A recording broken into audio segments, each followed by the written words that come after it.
salaamaaleykum mbokki internet di Buzz TV non li moom yëgoo leen ko woon information bi ma leen bëgg a indil ci capitaine Touré lu muy expliqué non gëm naa ñu ëpp ci yéen seetaanuñ ko woon daana lu mel nii dafa jar ñu leen di partagé di leen wane est-ce que xam ngeen ne ki nga xamante ne moo di capitaine Touré Barthélémy Dias mës na ko embauché te moom tamit mës na ko woo moom man relation bu rafet la am ak way politiciens yi wax dëgg yàlla moom capitaine Touré nañ leen seetaan vidéo ñu déglu ñoom ñaar ñëpp ci fin bi dinaa ci def jàngat bu am solo let's go. Bu gën a neex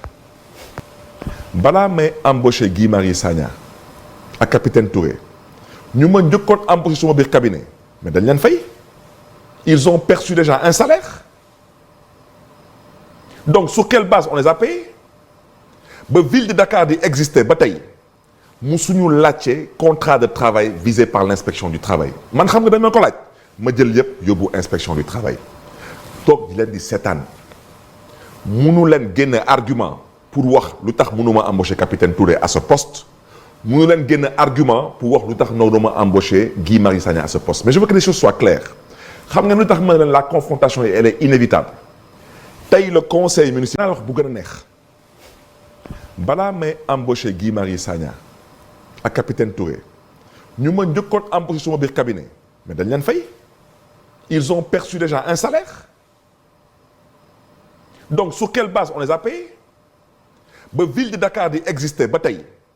musuñu laajte contrat de travail visé par l'inspection du travail man xam nga dañ ma ko laaj ma jël yëpp yóbbu inspection du travail toog di leen di seetaan munu leen génne argument pour wax lu tax mënuma embaucher capitaine Touré à ce poste munu leen génne argument pour wax lu tax noo dama embaucher Guy Marius Sagna à ce poste mais je veux que les choses soient claires xam nga lu tax ma ne leen la confrontation elle est inévitable tey le conseil municipal de Dakar gis que Pape xaw ma ñaata ngeen di fayeeku fii Pape mairie de Dakar ñu fay liggéey dañu sonn la mairie de Dakar c'est 1700 agents mairie de Dakar pour nga am salaire buy dépasser 200 000 francs CFA di nga jël master 2 teg ko ci kaw table bi. fas la guy faj néew kattan ba mu wér pëlëng yëkkati kaamil jox ko maamam Serigne Sidi Mokhtar mu yëkkati fas gi jox ko xamal ko ni fas gi dina faj néew kattan Serigne Saliou Mbacké sëtug Serigne Sidi Mokhtar bi loo ñuy wax tey ci fasu néew kattan. waaw fas gi képp koo xam ne suñu borom subhanahu wa taala toogal na ne yaa ngi Sénégal xam nga lan mooy njariñal fas gi nag li muy saafara mooy awrawu lax awrawu nooy képp koo xam ne boo dee jot rek soxnaay gaaw a àgg ak lépp lu jafe-jafe néew kàttan boo takkee fas gi tàggoog moom li ko tàmbalee feebar boo xam ne si jumbax la tàmbale ba si tànk yu metti muy ree muy lépp lu mën doon rek boo takkee fas gi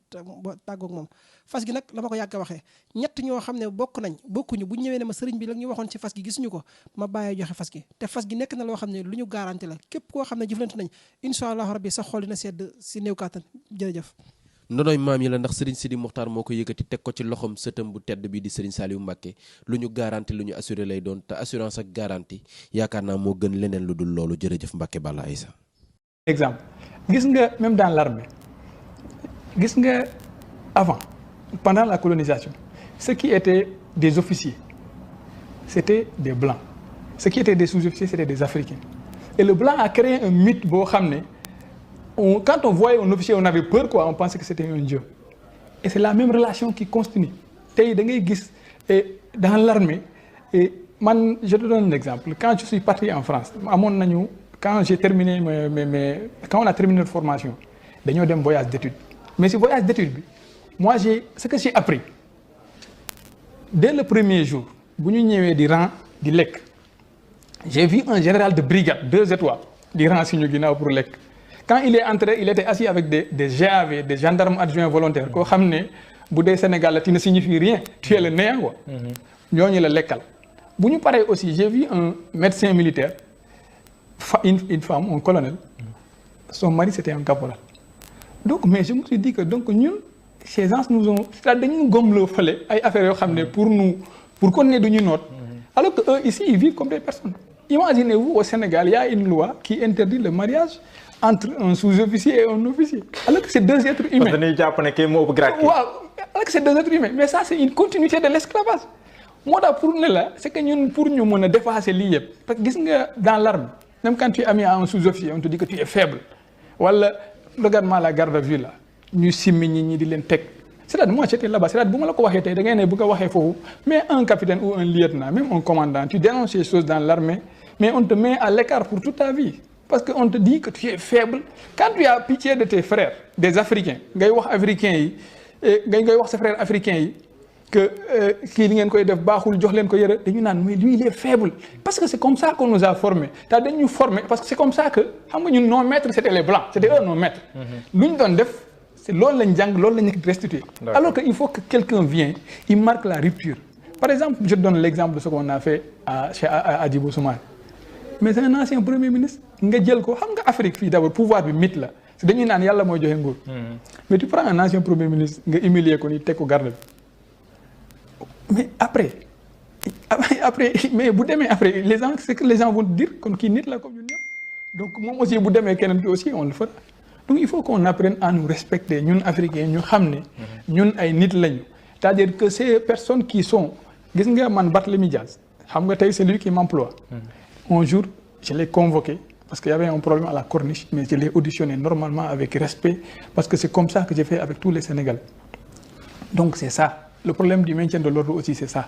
C'est que ñun Barthélémy Dias nga auditionné ko en tant que maire de la ville. ma auditionné ko. Je l'ai auditionné comme tout le monde il est parti il a vu que je l'ai respecté. Il y a pas de souci on n'a même pas communiqué dafa ñëw toog ma auditionné ko mu jàll parce qu'il y avait des trucs il y avait des personnes qui construisaient à la corniche mu ñëw mu dindi ko le gars a porté plainte ma auditionné ko normalement et puis il y a pas de souci. Aujourd'hui c'est lui est-ce que moi au moment où je l'auditionné xamoon naa ne Barthélémy Dias dina ma employer après. En fait, c'est pas pour ça que je l'ai fait, mais c'est pour wax la ñun ñëpp ay nit lañu. On est entre frères, on est dans un seul pays. Kon dañoo war a xam que ça soit au maintien de l'ordre, que ça soit n'importe où. Dañu xam ne nous on est des frères. Il y a plus un colon, un maître qui est là-bas, qui donne des ordres. Il faut tuer les autres, il faut massacrer les autres. On est tous frères. On est tous frères wallahi yaa gore bu la neexoon salbaloo bi nga xamante ne bëggoon nañ la ko defloo nga def ko mais yow gisoo loolu li nga gis rek moom moo di Sénégal li nga gis moom moo di am na yenn mbir yoo xamante ne bu amee waroo koo def rawatina soo paree pour servir sa peuple lii dafa war a nekk leçon ci képp koo xamante ne da nga waat ne da nga fas yéene taxawal pour nekkal fi sa askan. te yii ay jëf la yoo xamante ne jëf yu ñaaw a ñaaw la ñenn ñi di ko proposer yenn nit yi buñ ko bañee ñu daat leen di dàq daal di dindi seen ndombal tànk te ñi koy def jànguñu. xamuñu lu dul ne dañoo am accès ci nguur tey ba fi may waxee yéen ñi ko doon defloo sale boulot boobu noonu tey ñenn ñi xamatuñ fuñ nekk ñeneen ñi ñu ngi jaabante ñeneen ñi génn nañ réew mi léegi est-ce que vous imaginez ay politiciens xam ne dañ leen di joxoon benn mandat ñuy dem di exister ñoo xamante ne ñooñu seen mérite moo leen teg ci place boobu anamu tey ñooñu dem nañ bu ñu dajee ci mbedd sax amaana ñi ñu doon sant ñooñu ñoo leen di wax toog leen ñu toog kon lépp da ngay gis ne Afrique dafa nekk pays boo xamante ne pays bu garaaw a garaaw la parce que ay dirigeants politiciens ñooy jiital seeni intérêt di ko exister di lor ay millions de millions doomu aadama surtout doomu aadama yi ñuy lor ñoo leen defal li nga xamante ne tey pouvoir bi ñu am doomu aadama yooyu moo leen ko jox. donc man capitaine Touré dama ko fan parce que man bu ma gisee koo xamante ne dafa pare pour joxe bakkanam ngir servir réewam man kooku noonu du ma ko yemalee kenn te mbindeef mënul tax ma yemale ko kenn donc dañuy respecter genre nit yi nga xamante ñoom te di leen valoriser di leen déglu di leen bàyyi xel xam ne ñi ñoo bëgg Sénégal waaye di déglu ay caaxaankat ay tappalekat yoo xamante ne bu ñu leen joxoon ay milliards ne leen daf leen Sénégalais yu dóom ñu def ko pour mën a dund bu ñu leen joxoon ay milliards ne leen yàq leen doomu aadama ñu yàq ko ngir mën a dund ñooñu la Sénégal di privilège bu ñu defee naka sul noonu ba ñu jàppale ñu naan dañ leen di défendre alors que ñooñu nekk ci biir société bi baaxu ci ay poson lañ ay iblis yu dund ci biir société bi lañ bëgguñu réew mi avancé mais nag képp ku bëggul réew mi avancé nga nekk paaw ak nga nekk maire ñun la jeunesse sénégalaise dinañu taxaw jàmmarloo ak yow xool ñi bëgg a defar réew mi ñu teg ko seen loxo parce que avenir réew mi mu ngi ci ndaw ñi te loolu leer na ñoo am kattan ñoo am lépp te ko soxla ñoom ngay ñëw laaj soo paree nga wëlbatiku dóor seen kaw loolu jeex na Sénégal kon gars yi j'espère que vidéo bi neex na leen di leen wax nag ngeen di continuer di abonné di liker di partager beneen vidéo incha allah ak si beneen jàngat gars yi jaa ngeen jëf.